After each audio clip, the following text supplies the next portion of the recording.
A presença de um freio labial superior hipertrófico afeta negativamente a estética e pode dificultar o fechamento ortodôntico de diastemas medianos.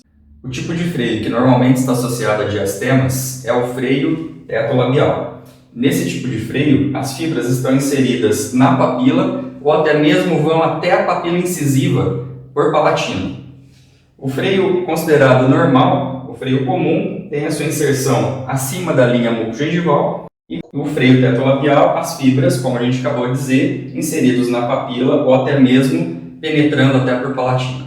Não podemos confundir esse tipo de diastema patológico com o diastema fisiológico que ocorre durante a dentição mista, na fase popularmente conhecida como fase do patinho feio.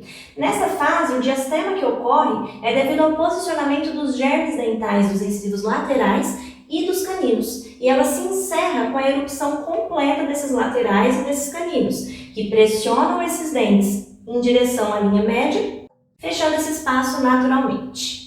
O freio teto-labial, além de frequentemente estar associado à presença de um diastema patológico, ele também pode contribuir para a inflamação da margem gengival devido à dificuldade de higienização do local e também ao trauma constante durante a fala e a mastigação.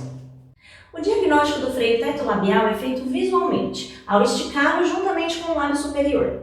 Neste tracionamento, percebe-se a movimentação da margem gengival e uma isquemia na região da papila central. Se este freio tiver inserção penetrante, é possível observar essa isquemia, inclusive na papila incisiva palatina. Na ortodontia, as duas principais indicações para a remoção cirúrgica do freio labial são facilitar o fechamento do diastema e aumentar a estabilidade pós-fechamento do diastema. Para realizar a indicação da remoção do freio labial superior, devemos ficar atentos a dois pré-requisitos. O primeiro deles é a presença do freio teto-labial, ou seja, a presença de um freio hipertrófico com inserção papilar, que será confirmada através do teste de branqueamento positivo. O segundo pré-requisito é a identificação do final da dentição mista, ou seja, os 6 dentes anteriores devem estar irrompidos.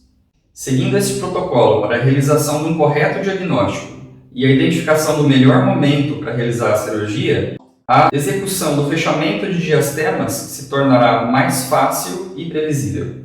Para se aprofundar mais no tema, todas as referências bibliográficas estarão disponíveis na descrição do vídeo.